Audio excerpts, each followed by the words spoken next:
I'm Keith Kavart from K&K Gardens in Hawkeye, Iowa, and it is February 23rd-ish, 2014, and believe it or not, I am going to trim this apple tree today and show you some tips on how to properly prune an apple tree.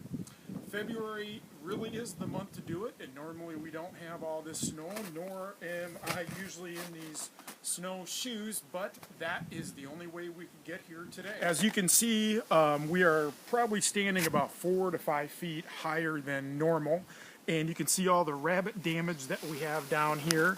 Usually February is the month that the rabbits are going to come and strip the bark off of fruit trees. So you can see this is an older tree. They're not stripping the bark off the trunk, but yet they do on the branches out. I'm going to show you some of the branches that we're going to cut off. Kind of the rule of thumb is any of these water shoots or water suckers that are going straight up, this one right in here, and this one right here, we're going to cut anything off that is reaching straight upwards towards the sky. So we're going to come in here, we're going to trim that off, we're going to trim this guy here off, and as you can see, I'm not too picky about how I do this. I just kind of come in and I cut anything off that is really going up towards the sky. Cut there, so that one's coming off. This one here is going to be coming off. And this big one here, I'm going to have to get a different tool. We're going to talk a little bit about pruning the edges or the ends of the branches. And as you can see, I did make a cut right here. I cut off that end there. This is a little branch that is going to produce an apple or two. This one is going to produce apples, this one right here and this one right here. So if we come out here to this branch here, what I'm going to want to do is I don't want to allow this to grow out because that's going to pull the branch way down. But if I can snip this off right after a bud, that is actually going to grow 2 to 3 inches. This guy right here, he's reaching up towards the sky. Don't want him. Clip that off. If you look down here, way down on the bottom where my snowshoe is stuck, you can see all this rabbit damage down here. Really, I'm going to leave that alone for now. I'm going to let the rabbits eat that the remainder of the winter, and then once the snow melts, I'll probably come back and trim a lot of this. We're going to cut some of these big ones off here. This is what you call water. This is a larger loppers that'll cut some of these off.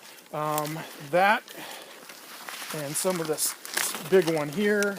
Anything that's going straight up or towards the center of the tree even. We want that stuff out of there. You don't want anything growing towards the center of the tree. You can see that these two branches are rubbing against each other. We're gonna get that out of there. And as you can see, it really does open up the tree. I have a lot to do yet, but it opens up a lot. Get my other pruners. We're gonna cut some of this other stuff out that's going straight up. This one here is rubbing against. Take that out of there. Now you can see right in this area, we just have a bunch of branches, small branches that are growing straight up. Okay, I cut all these off. So no point in having those here. They grow straight up. And then these that are growing down and out, those are going to produce our apples. This guy here, clip off. So I'm going to work at this tree for a couple hours. Well, it's been a couple hours, and as you can see, I did a lot of pruning, got all the water sprouts, water suckers, and a lot of tips of the branches pruned. We're not totally finished, but this is the gist of it. As it does look a lot different. Some people think it looks kind of funny, but it kind of looks like a mushroom in a way, and kind of all the branches kind of come weeping down. Also, I really cleaned out the interior of it. Most of the branches that were growing in towards the trunk I cleaned out. So now all we need to do is wait for some of the snow to melt, and then I'll prune a little bit more off to the sides where the branches are in the snow.